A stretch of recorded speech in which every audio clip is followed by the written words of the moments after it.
Okay guys, today we're going to learn about Pythagorean Theorem. We got to do a couple of background things first, some basics. First thing you need to know is that the longest side of a right triangle is called the hypotenuse. Okay, and it is always the side opposite of a right angle. So this is specific to a right triangle. So it's got to be a right triangle that we do Pythagorean Theorem with. And the longest side is the hypotenuse, and it is always the side opposite the right angle. Now, the other sides that form the right angle in a right triangle are called legs. Okay? So, we have a hypotenuse and two legs, the two sides that make up the right triangle. So in this triangle, right triangle down here, okay, we have side AB, right over here, you notice makes up that right angle at angle B. So that's considered to be a leg. Okay, side BC, you can see also helps make up the right angle, is also considered to be a leg. And then AC, which you can see is the longest side right here, is considered to be the hypotenuse. And you can also see that AC is directly across from that right angle. Okay? And you do need to know the difference between them. You need to know what is the legs and what is the hypotenuse, because that comes into play in Pythagorean Theorem. Because here's basically what Pythagorean Theorem states.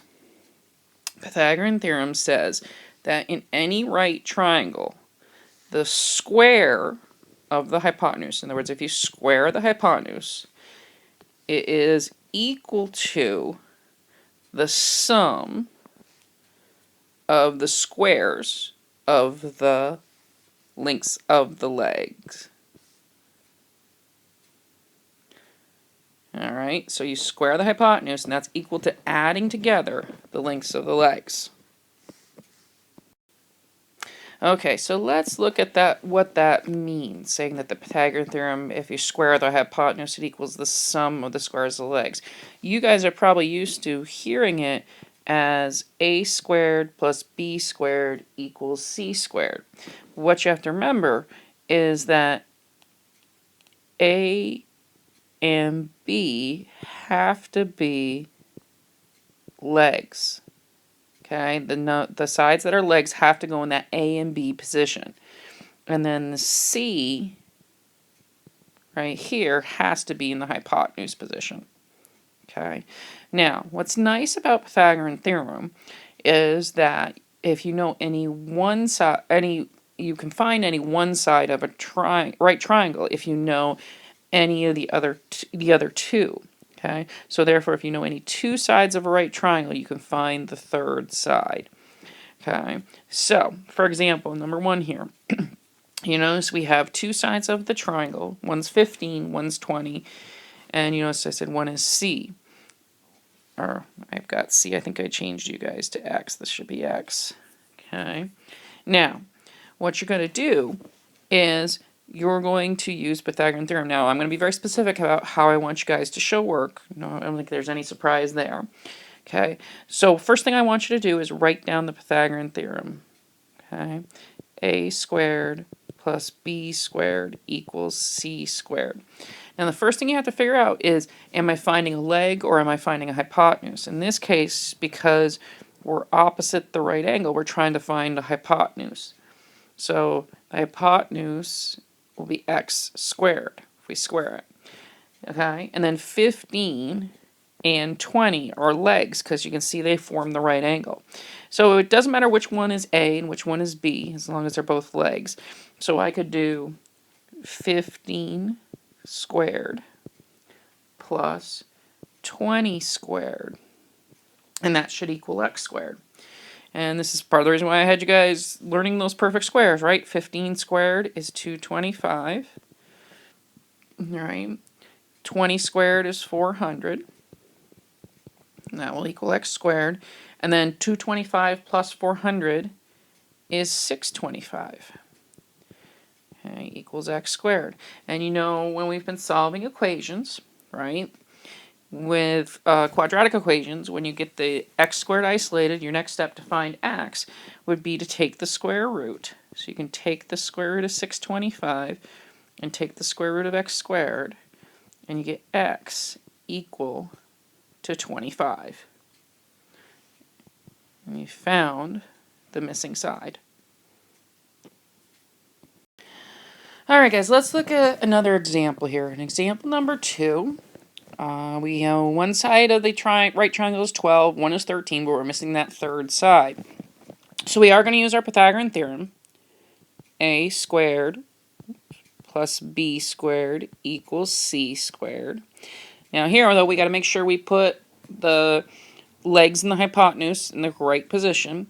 I right off see that the side opposite the right angle is 13, so that's my hypotenuse. So I'm going to put that in the C position. So that's going to be 13 squared. All right. Now, x and 12 then are legs, and so they got to go in for a and b. It really doesn't matter which one's a or which one's b. I'm going to leave a squared for like our x, and for b we're going to use 12 and do 12 squared. Then I'm going to square the numbers that I know. We're going to have a squared plus 144 equals 169. Now what I want to do is I want to isolate, excuse me, that a squared. So I'm going to subtract 144 from both sides using the subtraction property of equality. I get a squared equal to 25. All right, and then I'm going to, now that the a squared is isolated, I'm going to take the square root of a squared and the square root of 25, and I'm going to get a equal to 5. Now, I'm only using the positive when solving this equation because we're talking about the side of a right triangle. Okay, we're not going to put the positive and negative here because in order for that to work in here and for x to equal 5, it has to be positive. You can't have a negative side of a right triangle. All right, and you notice here that most of the two that I've done so far have worked out to be perfect squares. If they're not perfect squares, I am going to, when you go to take the square root, like at this step, I am going to allow you guys to use a calculator to take the square root and get an approximate answer. I'm going to have you round to the nearest tenth. All right, but let's here talk about a little bit about what a Pythagorean triple is. A Pythagorean triple is any set of numbers, a, b, and c, all right, as long as they're positive, because it makes sense, sides of a triangle have to be positive, that's satisfy a squared plus b squared equals c squared are considered a Pythagorean triple. For example, 3, 4, 5 is a Pythagorean triple because 3 squared plus 4 squared equals 5 squared, since 9 plus 16 equals 25. And given any three numbers, you could actually test to see if it's a Pythagorean triple just by plugging it into the Pythagorean theorem. Like, let's say I gave you the set, ooh, that didn't turn out so well, the set 12, 18, and 14. Okay, that was a really bad 18, wasn't it?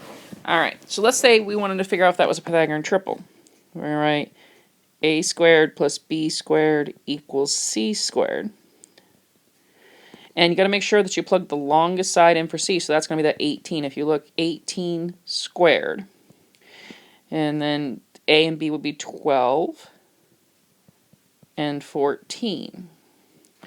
Alright, and if you actually square those, you get 144 plus 196. And really, does that equal 18 squared is 324? Well, since those are not equal, we would say this set right here is no, it's not a Pythagorean triple. But if it worked in the Pythagorean theorem, it would be a Pythagorean triple. Alright, what I want you guys to do right now is on your own, I'm going to have you guys try these two practice problems. You guys got to pause the notes right now. Try these two, show work. If you get one, you notice I put in the directions, if you get one that it's not a perfect square when you go take the square root, you can use a calculator and round the nearest tenth.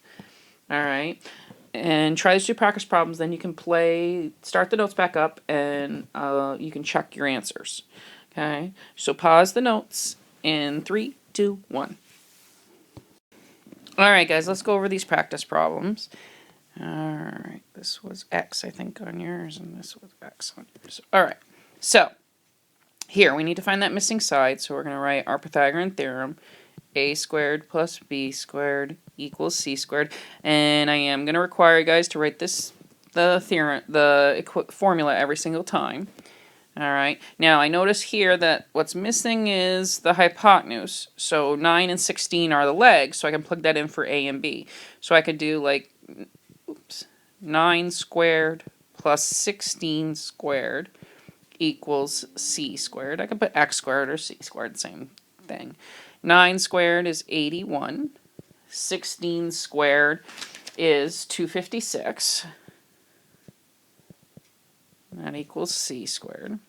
And 81 plus 256 is 337.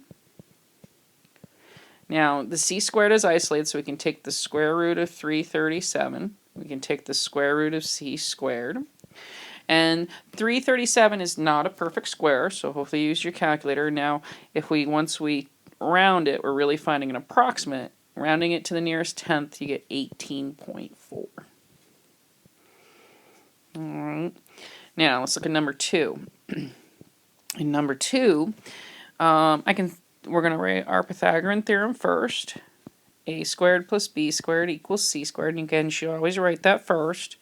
Okay, I can see opposite my right angle is 30, so I know that's got to go in my C position. So I'm going to put 30 squared in the C position. And again, A and B are our legs, so X and 24 can go in either one. I mean, technically I could go 24 squared plus B squared. It doesn't matter which spot I put the 24 in. And then we could have, well, 24 squared, that's 576, plus B squared equals 30 squared is 900. I still want to isolate that variable that's squared, so I'm going to subtract 576. And I get B squared equal to 324. And then I would take the square root of B squared and the square root of 324. And then 324 actually is a perfect square, and so B equals 18.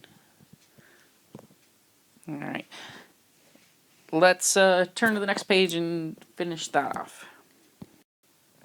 Okay, on this last page, we're going to talk about the converse of the Pythagorean theorem, which states that if C squared equals A squared plus B squared, then a triangle is a right triangle.